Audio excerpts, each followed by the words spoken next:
बात बताइए, अखिलेश साहब मुख्यमंत्री बन सकते हैं मुसलमानों के वोट से, और हम अपनी क़यादत नहीं ला सकते। अगर हम आज हक मांग रहे हैं अपना, तो वो गलत हो गया क्या? MIM की ज़रूरत ज़रूर बिल्कुल पड़ेगी। तो जो बिहार में तेजस्वी यादव का हाल हुआ, वो ये अखिलेश यादव का हाल। अल्हम्दुलिल्लाह, मैं यहाँ उत्तर प्रदेश की अगर आप बात करते हैं तो पिछले 40 दिनों में हमारे 10 लाख सदस्य जुड़े हैं। तो ये इस बात का सबूत है कि हमारी मजलिस कितनी ताकतवर हो रही है और हम क़यादत की ओर बढ़ रहे हैं।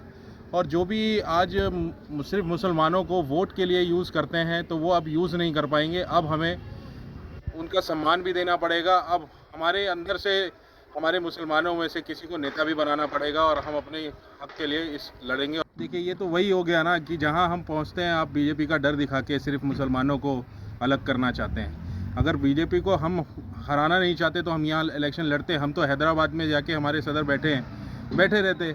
क्यों वो पूरी दुनिया में, मुंबई में, दिल्ली में, महाराष्ट्र में, झारखंड में, हर जगह मुझे दबे कुचले इंसान हैं जो उनके लिए आवाज़ उठाते। ज़रूरी है क्या ये? अगर हम उनको जिताना चाहते तो हम तो आराम से बैठते हैं ना। लेकिन आप लोग जहाँ जहाँ जाते हैं MIM, वहाँ हिंदू वोट मजबूत होता है और जो विपक्षी पार्टी है, जो सेकुलर पार्टी, उनका नुकसान ज़्यादा होता है। नहीं, ये सिर्फ आपकी बातें हैं, ऐसा कुछ भी नहीं है। अगर इस चीज़ की बात करें तो अभी हाल ही में मुंबई इलेक्शन आप देख लीजिए, कई हिंदू हमारे भाई हैं जो जीत के आए हैं और मजलिस की पार्टी से जीत के आए हैं। तो अगर ऐसा होता तो हम पार्टी नहीं देते ना। दूसरी पार्टी तो ये बोलती है कि भाई हम मुसलमानों को टिकट ही नहीं देंगे। हमारे लिए तो दरवाज़ा खुला है, दिल खुला है। यानी आप मुसलमानों के वोट से सरकार बना लेंगे उत्तर प्रदेश में? भाई साहब, एक बात बताइए, अखिलेश साहब मुख्यमंत्री बन सकते हैं मुसलमानों के वोट से, और हम अपनी क़यादत नहीं ला सकते। अगर हम आज हक मांग रहे हैं अपना, तो वो गलत हो गया क्या? बिल्कुल, अगर अखिलेश यादव को दोबारा यूपी में रहना है तो हमारे MIM की ज़रूरत ज़रूर बिल्कुल पड़ेगी। नहीं तो जो बिहार में हमारे तेजस्वी यादव का हाल हुआ, वो ये अखिलेश यादव का हाल होगा। हम जब अलायंस के लिए हमने खुद प्रस्ताव रखा था, तब भी हम 6 सीट ही मांग रहे थे, और आज हम खुद के बलबूते पर लड़े हैं, तब भी हम 5 सीट लेके आए हैं। तो ये कहीं भी नहीं है, ये सिर्फ एक प्रोपेगेंडा है। जो अब वो हार गए हैं, जहाँ पे वो अपना ईगो दिखा रहे थे, अपना CM, डिप्टी CM सब अनाउंस कर चुके थे। तो उसके बाद अब जब ये हाल उनका हुआ, औंधे मुँह गिरे हैं, तो उनको कहीं ना कहीं तो किसी के ऊपर टिकरा फोड़ना है ना।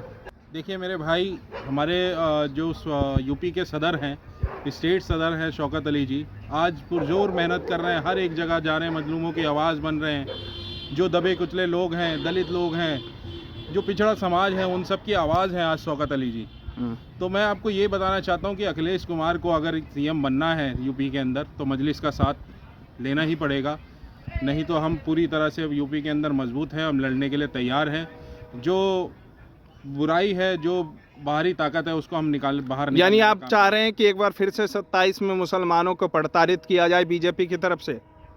मतलब हम तो मुसलमानों को मजबूत कर रहे हैं, प्रताड़ित कौन करेगा? मुसलमान कहीं बाहर से नहीं आए, वो इसी देश का है। और ये देश नहीं, तो वो तो भाजपा को हराने के लिए वोट देता है ना मुसलमान, और आप फिर अलग वोट की मांग कर रहे हैं। उसमें MIM अलग मुस्लिमों से मांग कर रही है कि हमें जिताइए, तो एक तरफा कैसे हो पाएगा? देखिए, आज तक मैं आपको बता देता हूँ कि मुसलमान जो है कभी भी किसी को हराने के लिए नहीं, अपने हक के लिए वोट किया है। जिसका वोट लेने के बाद किसी ने उसका हक नहीं दिया। लेकिन ये मजलिस इत्तेहादुल मुस्लिमीन और शौकत अली जी जो यूपी के स्टेट सदर हैं, मैं इस चीज़ से बिल्कुल मुतमईन करना चाहता हूँ यूपी के लोगों को। अभी सभी दलित भाइयों को, मुस्लिम भाइयों को, सब एक होके वोट डालिए और मजलिस की ताकत को मजबूत कीजिए। जैसे मुंबई में हमने परचम लहराया, वहाँ यूपी में भी परचम लहराएंगे, और इंशाअल्लाह वहाँ पे काम जो है बिल्कुल मुंबई के तर्ज पे चलेगा। साहब, आप एक बात बताइए, अभी आपके उत्तराखंड का जो आपने हाल में सुना ही होगा, आप तो पत्रकार है ना, वहाँ किसकी टीम नहीं पहुँची? कोई और दल पहुँच गया क्या? दल वहाँ मारने पहुँच रहे थे, हमारा दल पहुँचा था उनको सपोर्ट करने के लिए। और हमारी टीम से ही आवाज़ गई है कि जिस तरीके से माली हो या अगर कोर्ट के उससे भी हो, हम लोग खड़े हैं, उनके लिए तैयार हैं।